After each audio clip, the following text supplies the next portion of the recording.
Well, here we are at the Cypress Cove Yacht Club, and we're with CJ Roth, and he just built this boat, and this is a pretty boat. Thank you, John. Now, CJ, by my count of the current 10 or 11 sailors we have, you're the third one that has built a boat from scratch from a kit. Let's clarify that. All right. I bought the boat with the deck glued to the hull and some of the hull fittings done and the keel glued together because I didn't want to attempt that. I don't think I'm that good with epoxy yet. So that's how I bought it. So there wasn't as much building as you would think if it was all in pieces. But then I did have to put the servos in and move the radio stuff over and put the sails on and paint it and do all that. So from that standpoint. Yeah, it seems like from some recent information we picked up that's becoming the more common way that 3D Boats delivers their boats. Yes. I think it's a great way because unless you're an aficionado on gluing, this part right here I would think would be more than I would want to take on. Yeah.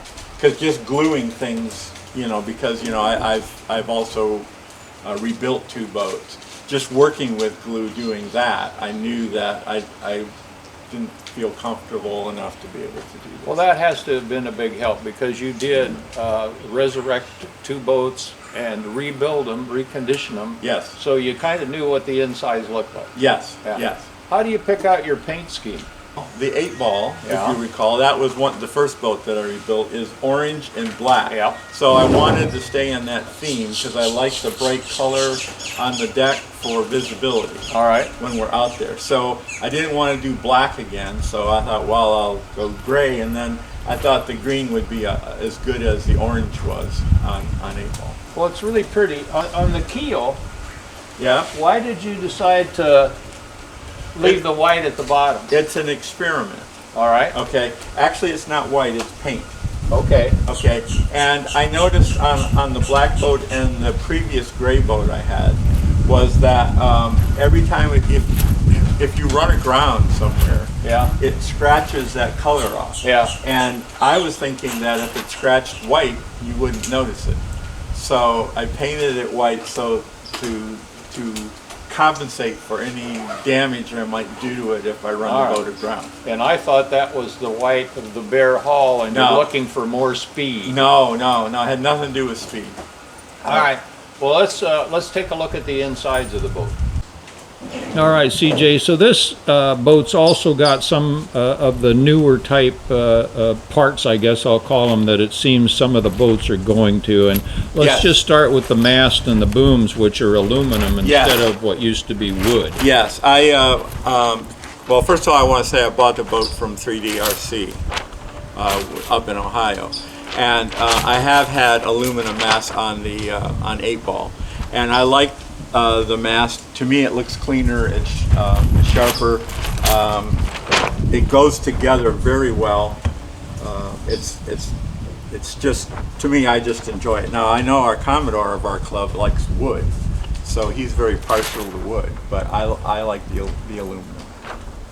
If you want to look on the inside, we can do that. I don't know if it's nothing that earth-shaking, but here again, 3DRC is very good about making the servo platforms and everything. That's what he 3D prints. So everything is already set up. The squares are cut, the holes are drilled. All you got to do is just drop it in, and away you go. Makes it a lot easier. This particular boat also is a little bit different in design in that previously the 3D boats, he would sell a kit where you had to physically glue the keel to the hull. But this one is, I think this is like the 8th or 9th boat he's built where he's made the keel removable. Okay. So you don't, if you have to drop the keel for any reason, it's a lot easier than. You mean design change? Yeah. 8 or 9th? Yeah. The first sail is always fun because you always are adjusting things and trying to figure things out. Each boat is different. The 2 previous boats I had were Victor Again, this is 3DRC, and they're all different. And if you notice from that side, you'll notice that there's a conduit, or whatever you want to call it, a cable thing that's got, so you don't see any open wires. There's nothing laying around in there. I try to put the connection for the battery up top so that if the water get in there, that's not going to get into that battery plug. Any reason why the boat's called Special K?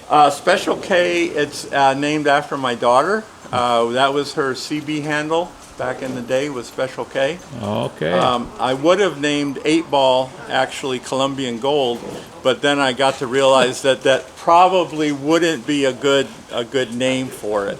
Okay. So that's why we went with 8-Ball. Okay. Okay. Yeah. Are we ready? Yeah, let's go float. Okay.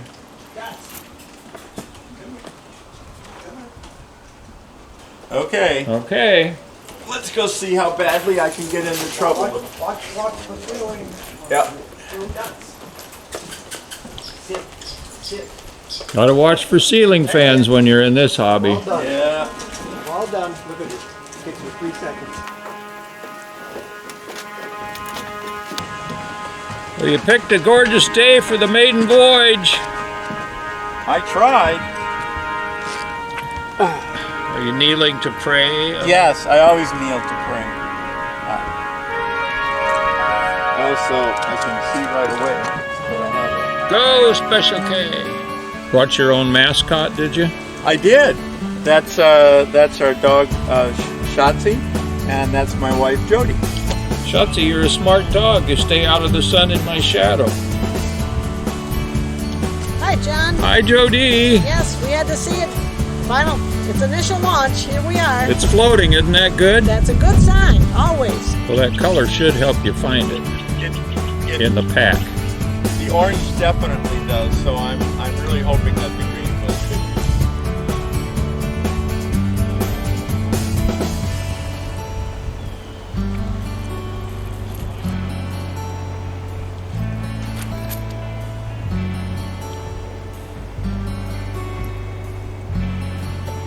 And I think that's it.